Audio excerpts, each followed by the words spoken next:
Hi friends, నేను మీ Lahari. Welcome to our channel Lahari creations. ఎవరైతే మన ఛానల్ని సబ్స్క్రైబ్ చేసుకోలేదో, ఎవరైతే మన ఛానల్ని ఇంకా కొత్తగా చూస్తున్నారో సబ్స్క్రైబ్ చేసి సపోర్ట్ చేయండి. పక్కనే ఉన్న బెల్ ఐకాన్ని క్లిక్ చేసి పెట్టుకోండి. ఈరోజు నేను చూపించబోతున్న రెసిపీ కాలా jamun friends.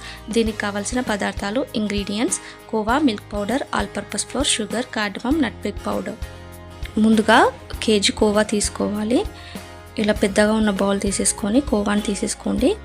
250 grams milk powder వేసుకోవాలి. అలాగే 250 గ్రామ్స్ మైదా వేసుకోవాలి. ఈ క్వాంటిటీస్ వచ్చేసి కేజీ కోవాకి అనమాట. మీరు తక్కువ క్వాంటిటీతో ప్రిపేర్ చేయాలనుకుంటే దీంట్లో ఆఫ్ చేసేసుకోండి క్వాంటిటీస్ అన్నీ. ఇది వచ్చేసి జాజికాయ జాపత్రి అనమాట. ఇలా మంచిగా పౌడర్ చేసేసుకొని వేసేసుకోవాలి.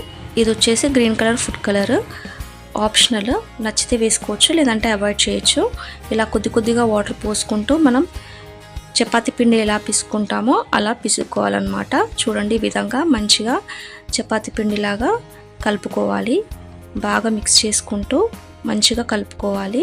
ఇలా కలుపుకున్న పిండిని పక్కన పెట్టుకోవాలి. ఇప్పుడు చక్కెర పాకంకి షుగర్ వచ్చేసి 1 kg తీసుకోవాలి. కోవా ఎంత ఉంటే షుగర్ అంత తీసుకోవాలి.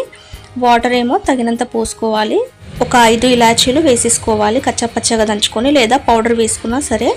ఇలా స్టవ్ పైన హై ఫ్లేమ్ పైన పెట్టేసుకొని స్టిర్ చేస్తూ ఉండాలి. బాగా కలుపుకుంటూ ఉండాలన్నమాట. హై ఫ్లేమ్ పెట్టేసుకొని పాకం వచ్చేసి మనకు తీగ పాకం కన్నా తక్కువ పాకం ఉండాలన్నమాట. ఇంకా పాకం ప్రిపేర్ అయిపోయినట్టే తీసి పక్కన పెట్టుకోండి. ఇప్పుడు ఇంకో సైడ్ మనం జామున్ అనేది ప్రిపేర్ చేసుకోవాలి. చూడండి, మీకు నచ్చిన షేప్స్ చేసుకోవచ్చు. రౌండ్ షేప్స్ అంటే ఇలా రౌండ్ షేప్స్, సిలిండర్ షేప్స్ అంటే సిలిండర్ షేప్స్ చేసుకోవచ్చు. ఇప్పుడు ఇలా ఒకటి వేసుకొని చూడండి, ఆయిల్ హీట్ ఎక్కిందో లేదో తెలుస్తుంది. ఆయిల్ హీట్ ఎక్కింది అనిపిస్తే మిగతా వాటినన్నీ కూడా సైడ్ నుంచి ఇలా వేసేసుకోవాలి. ఆయిల్ మనకి చిట్లకుండా ఉంటుందన్నమాట సైడ్ నుంచి వేసేసుకుంటే.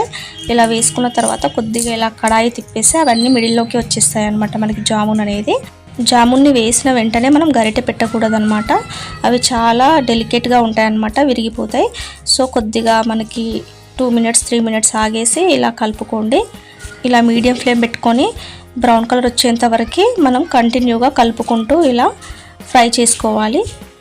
ఇలా డీప్ ఫ్రై చేసేసుకోండి. ఇప్పుడు మనకి బ్లాక్ కలర్ వచ్చేంత వరకు ఫ్రై చేసేసుకొని ఇలా బ్లాక్ కలర్ రాగానే వేడిగా ఉన్న షుగర్ సిరప్ వేసేసుకోవాలి.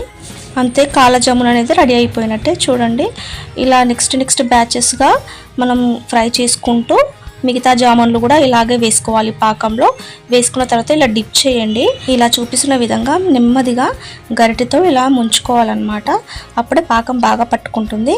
ఇంకా 2 గంటల పాటు పక్కన పెట్టేసి 2 గంటల తర్వాత తినాలి. చాలా టేస్టీగా ఉంటుంది కాలా జామున్ అనేది. ఈ వీడియో మీకు నచ్చింది అనుకుంటున్నాను. నచ్చితే మాత్రం లైక్ చేయడం, షేర్ చేయడం, సబ్స్క్రైబ్ చేయడం మర్చిపోకండి. Thanks for watching.